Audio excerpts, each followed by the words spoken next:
Welcome to the Exam Room Podcast, brought to you by the Physicians Committee. Hello, I'm Chuck Carroll. Thank you so very much for watching and downloading in more than 150 countries around the world and making the Exam Room one of the most consumed nutrition podcasts anywhere on the planet today. And every so often, we stumble across something that we have to share with you.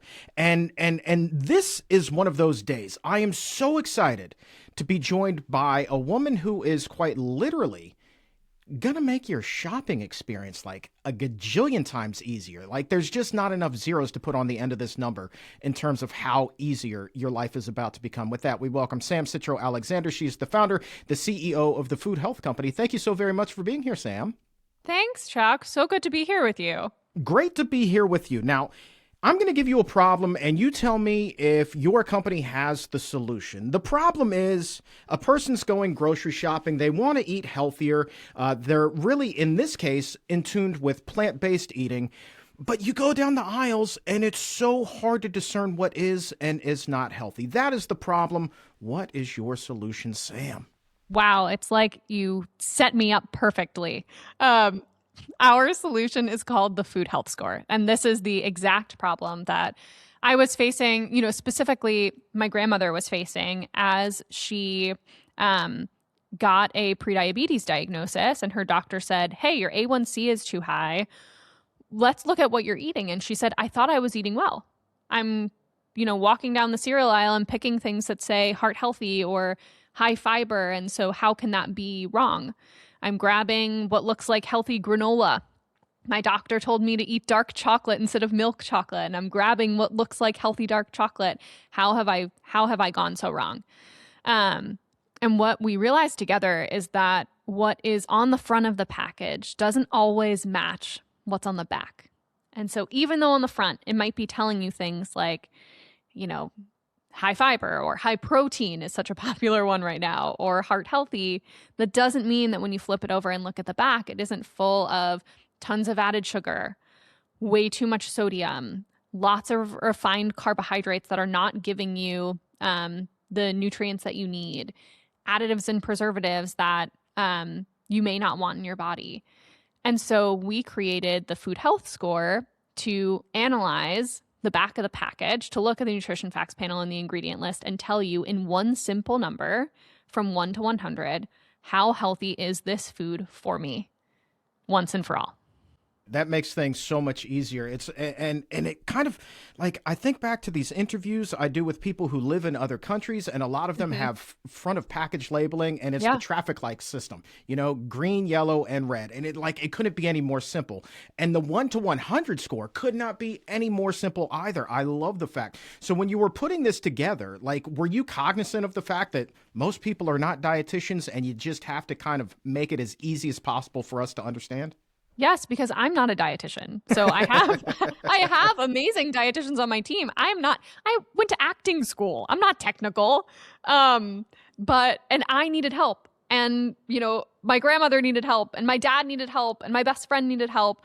And none of us have the knowledge that a dietitian has when they're walking down an aisle. And so how can you make it as easy as possible for someone to pick the best thing for their body? How in the world did you, obviously you talked about your grandma, but this is a big undertaking that you, really, and you wrapped your arms around it, because you were telling me before we started, before this, you were working in the beauty space, and this is a huge departure from that. So what compelled you to really take this on? Yeah, it's a great question. So I joke, but I was serious. I have an acting degree from NYU Tisch, so I thought for a long time that I was going to be an actor. And I graduated and actually had some success and, booked a national tour, which is a big actor deal, and decided that the actors on the road life was not the life for me because my body, frankly, wasn't healthy enough to handle it. I was having tons of gut health issues. I've had them since I was very young, a long list of foods that my body wasn't able to tolerate. And through I don't know, some sort of good luck timing combination, I ended up at my first job in the beauty industry, which was based in the Indonesian herbal medicinal tradition. And I had the incredible fortune of spending some time in Indonesia learning about this tradition and rewiring my brain in how I think about food and realizing that there are foods that I can eat that will actually make me feel well. Instead of what my mindset used to be is if I avoid these foods, I won't feel like crap. And so it required a rewire. So I rewired the old brain and then spent, a decade or so in the beauty industry and in various, types of roles at really cool companies like Clinique and Smashbox Cosmetics. And realized that I wanted to marry what I had learned about retail in the beauty space, which is one of the most competitive, complicated retail environments where you have 2 seconds to explain why your lipstick is better than the 80 other lipsticks that someone's looking at right next to it that have the same ingredients and color. And marry that with a passion that I had for helping people to rewire their brain and how they were thinking about food. And through that combination of things, that is how I ended up developing the Food Health Score and building this business, which now works at over 25 different grocery stores and helps millions of people every week to make better decisions about what they're putting in their bodies. Yeah, and we're going to talk about that because it's a big day for you here as we tape this. It Launch really day. is. Yeah, for the Chrome extension, right? Which means that this is going to be compatible with so many stores, which I think is awesome. But I'm curious because I know that the audience is going to wonder the same thing. It's like, how is the way of eating different in Indonesia compared to the way that we eat here in the States? Yeah, I mean, it's night and day. But I think the biggest thing that I learned while I was over there is that foods, and this is going to sound so obvious, but this was early 2010s. And I grew up as a, late 90s, early 2000s kid eating 100-calorie snack packs, Dunkaroos, and kid cuisine. Yes. Dunkaroos. And so when I went there, I learned that food had different medicinal properties and that you ate different types of foods for different types of things. And I learned about herbs for the first time. I learned about, the properties of root herbs and how something like a ginger or a galangal root or a turmeric is very different for your body than something like a lemongrass or a cinnamon or a saffron, and how all of these different herbs that they use to season their food can impact your gut and your microbiome and how your body digests food. And so it was an education that was very hands-on and practical because when I was there, I was cooking with them. I was learning how to make food with different ingredients that we were then kind of translating into how do these ingredients impact skin and using them in a skincare capacity. But it was just very practical. We went to the market. And we smelled things. And by smell, they helped me to identify different herbs and roots and spices. And there was this mind-body connection in the way that food was discussed that I think we've only just started to explore here. Like, I'll never forget, I was standing in a market and it was the loudest place I've ever been in my life. And there were the amount of humanity around me was insane. And the woman who I was with handed me a satchel of herbs and said, smell this and tell me where in your body you feel this smell. Oh, that's fascinating. What does that question. mean? Yeah. Right? What a question. So, there is a lot of, what is quite scientific in terms of properties of different foods and herbs and spices. And then there was a lot that was mind body or, a little bit more spiritual and more mindful about our soul connection to food. Yeah. Yeah. And so, like, did you carry these practices over when you moved back to the States? Are you still doing the holistic route and still applying a lot of those practices to your diet today? I am. I didn't, unfortunately, get to live there. I just spent a lot of time there. So they were visits. Gotcha. But But yes, I changed the way that I ate. I changed the way that I shopped for food. That is when I really started to buy local and understand that, spinach at the grocery store that's been in transit for a couple of weeks has a different nutrient profile than spinach that was just picked yesterday and is sold at the farmer's market, and how that different nutrient profile can impact my body differently. And I frankly probably just wouldn't shut up about it to my friends and family. And so they said, if you're going to talk about this so often, you should probably make it your job. Right. And then we did. Yeah, that's really cool. I promise you we're going to get to the food health score in just a second, but your story is fascinating, Sam. You have to understand this. Your story is truly fascinating to me. And it makes me think, like, I was scrolling through Instagram, like so many of us do, the other day, and I stumbled across a post of a woman who's like, whenever I travel, my gut just does not function. I'm like constipated, I'm bloated, I just don't feel my best. How did you feel applying those practices to your diet while you were traveling? And because you were talking about having those GI issues, I'm wondering how your experience might have differed. It was a great question. So, I still had some serious stomach upset, when I traveled, and I travel now maybe 4 or 5 times a month, and I don't experience that anymore because I have spent a lot of time and effort healing my gut so that it functions better and can tolerate a lot more foods.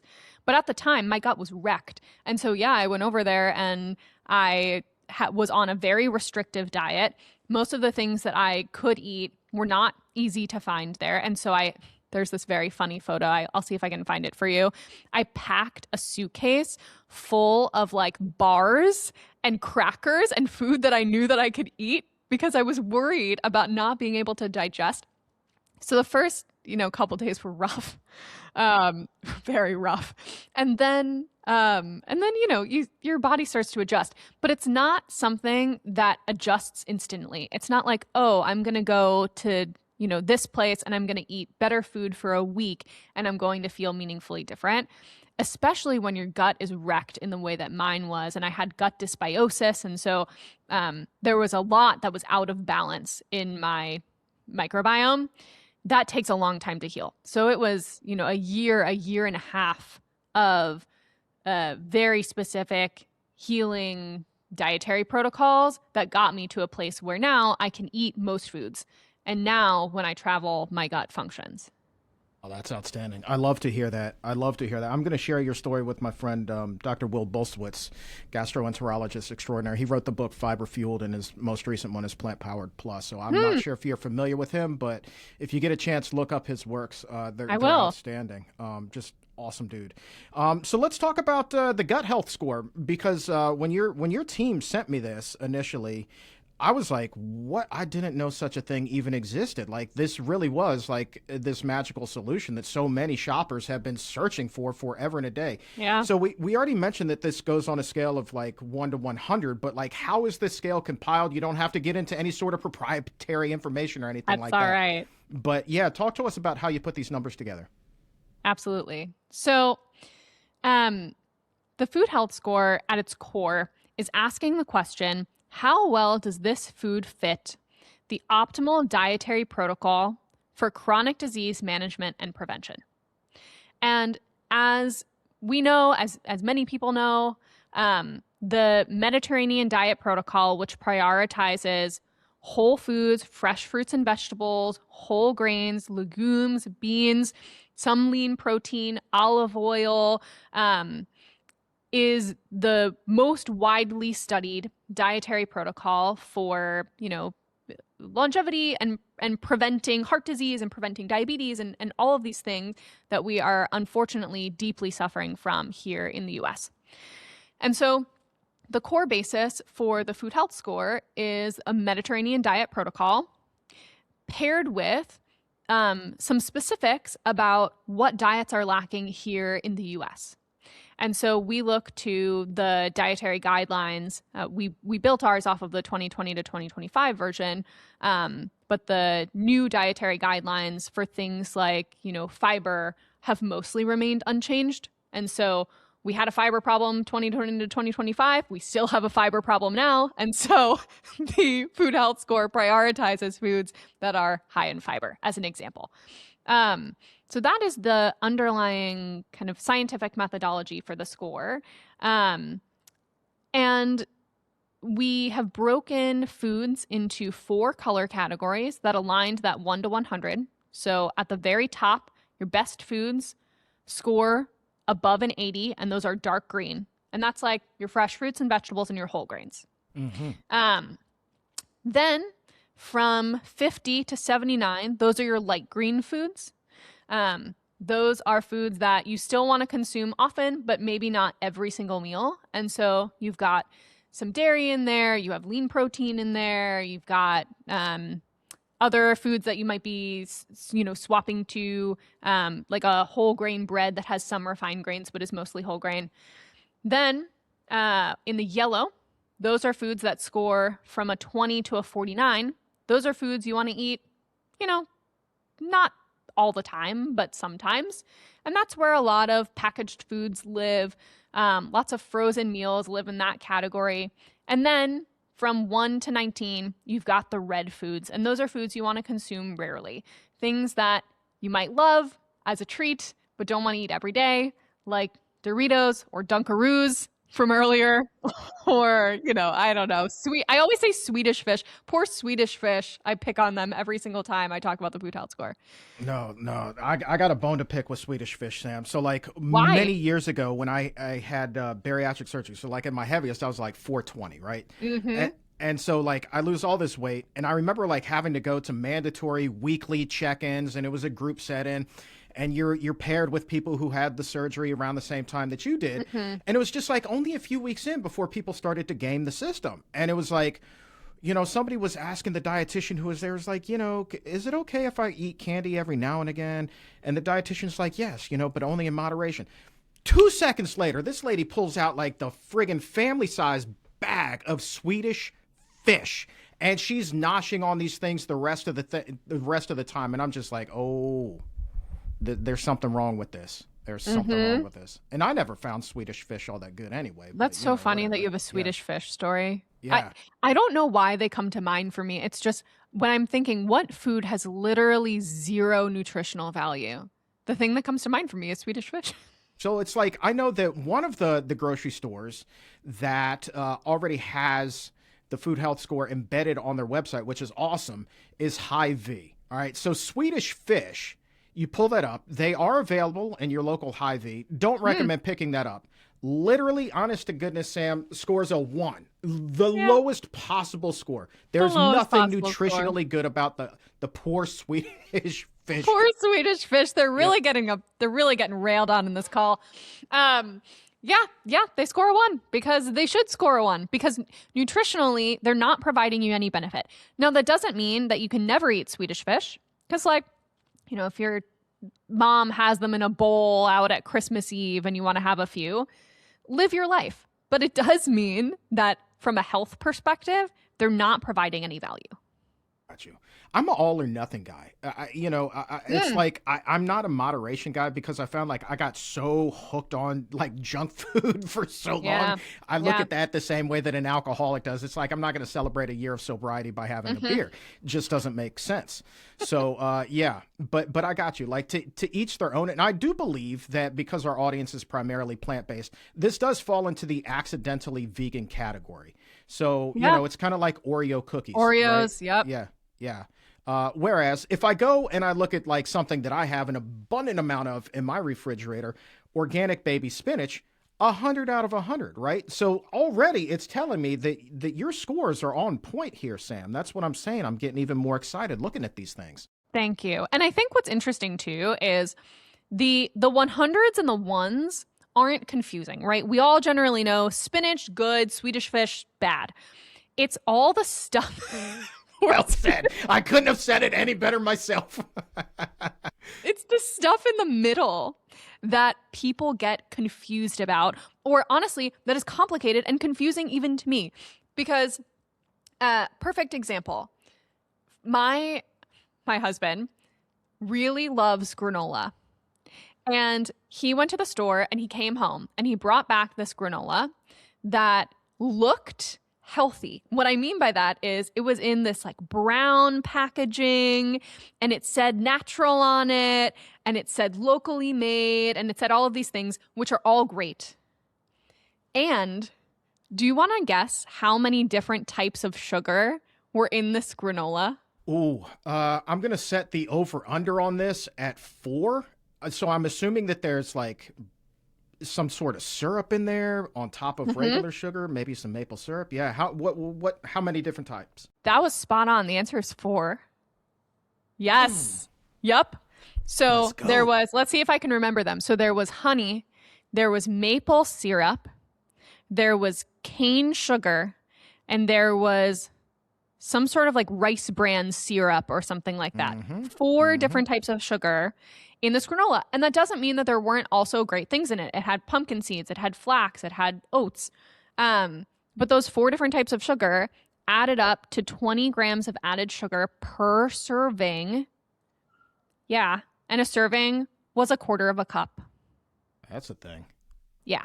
Who eats a quarter cup of granola? Like, no way. Like, that's one handful is a quarter cup. That's right? One handful. Yeah. Yep.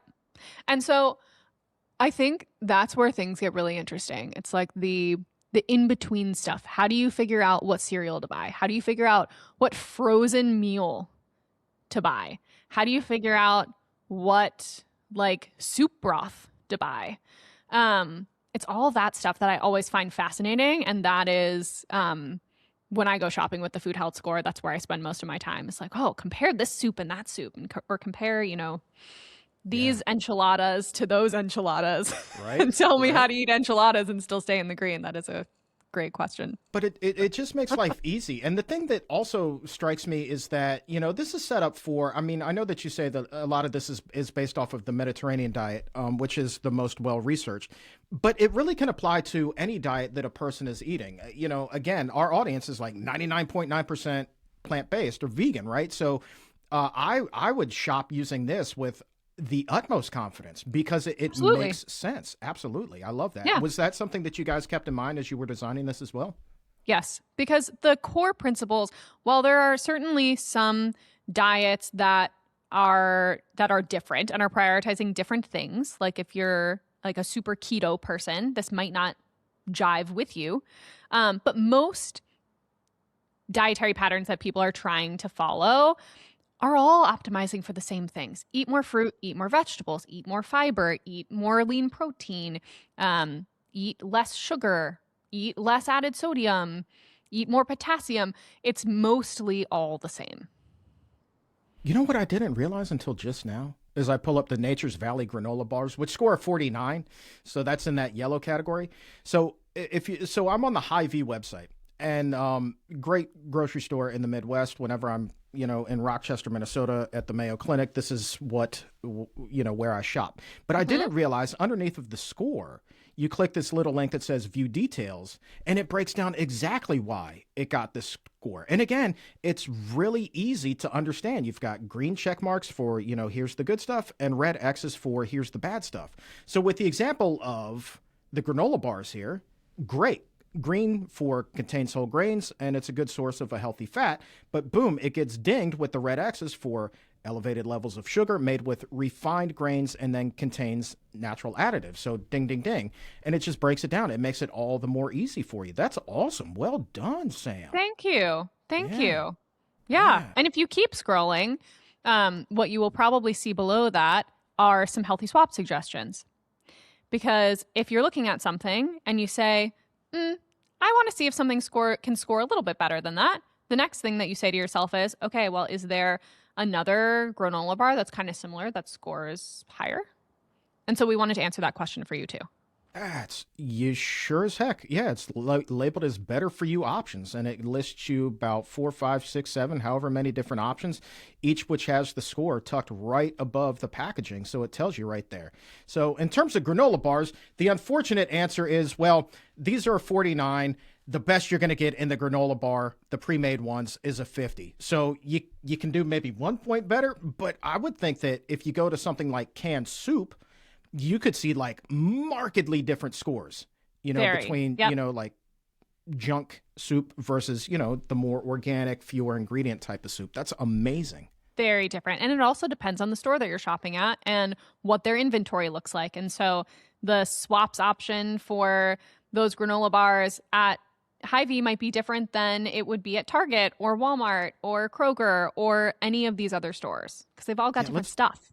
Let's talk about the stores that this is available on right now as we record this. What are the big chains that this is already embedded in? Yep. So if you shop at Hy-Vee, Kroger, King Soopers, Ralph's, Harris Teeter, Fry's, a bunch of others that I am not naming right now, the Food Health Score is already embedded for you in the experience.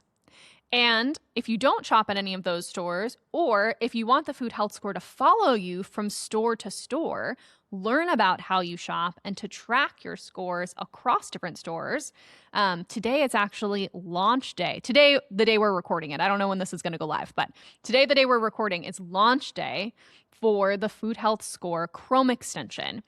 And so a Chrome extension, you might be like, what is that? If you've ever used Honey, that couponing tool, or Grammarly that helps you write better, those are Chrome extensions.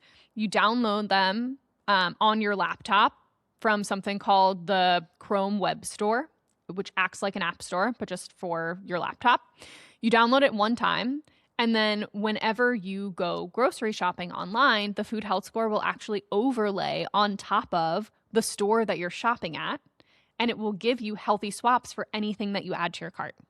That's the coolest thing ever. I'm going to totally, because I'm using Chrome right now, I'm definitely going to add that extension here as soon as we wrap up. Is this a free extension Or does it come at a cost? It is free for the first 100,000 people to download it. So go get it. And then after that, it'll be paid, but completely free for the first 100,000 to thank you guys for helping us make it better. Yeah. Okay. So we'll be like little beta testers. We'll send you some feedback, but I'm going to drop a link to that in the show description. So get on it. 100,000. I think that, a service like this, that's not going to last very long. It sounds like a big number, but man, I think that this is going to get super popular, super quick. Yeah. We already have 15,000 people waiting for the drop this afternoon. So. Okay. All right. So it's coming this afternoon. Get on it. All right. I'm on it. As we kind of wrap up here, would you care to wager a guess as to what Dunkaroos score? Oh, gosh. I'm going to say a 4. Ooh. So, yeah, that's a little low. They actually get it's a 9. Too low? Yeah, a 9? They get a 9. And if you go down, all right, contains whole grains. That's the only good thing. That's it. But then elevated levels of sugar, elevated levels of saturated fat, and then made with refined grains. So yeah, I got you there. I would have thought a 4. Good for you, Dunkaroos, for including some whole grains in your product. Good for you. Good for you, Dunkaroos. But yeah, so then, honestly, then you go down to the better for you options, and they give you all kinds of things, like right up to and including pretzels, which score way, way, way higher than a 9. So that's, true to form. This is really well developed. Like, where do you see this going, Sam? Because this is just genius to me. My goal is that every single person in the US and eventually the world is using the Food Health Score to make better decisions while they grocery shop. And my hope is that if we all rally around this and do this, that will put some good pressure on our food manufacturers and brands to make better food. Because if you're shopping with the Food Health Score and you're consistently swapping away from Dunkaroos to something else, at some point, Dunkaroos is going to call us, hopefully, and say, hey, how do we make Dunkaroos that people really want to buy? How do we make them a little bit healthier? How do we make them score better? So my hope is that we collectively can put some good pressure on the food system to put better food on every single shelf, and that will lift the health of our world. Agreed. And I do think that by and large, consumers want to be health conscious. Yes. They just need to know what healthy is. And you got to make it easy. Right. You got to make it easy. I'm 9 years into doing this podcast and very blessed to be able to have done it for this long and for it to be as popular as it remains. But I still get confused by a lot of the nuanced science that goes into this stuff. And it's just like, how in the world can any one person, no matter how many doctorates they have, be expected to know everything about this. And this really does, just compile everything into one centralized, easy to understand score. Green, yellow, red, 1 to 100. I mean, Sam, you are truly doing the Lord's work. I don't know if you're a religious person or not, but you are doing the Lord's work today, Sam. Thank you. Thank you. Thank you. So, Sam, I cannot thank you enough. Congratulations on your own health journey and finding health once more. And thank you for putting this together and just, having fun with us for this past half hour. This has really been remarkable. So, cannot thank you enough, Sam. Thank you so much. This has been great. Thank you. And I hope to be able to call all of you part of the Food Health Score Army from here on forward. Get on board. That's an army we can get on board with. Let's go. All right. Again, the link is down below in the show description and in the episode notes. Be one of the first 100,000. Get it for free. And let's all work together to make the world a healthier place. Sam Citro Alexander, thank you so much.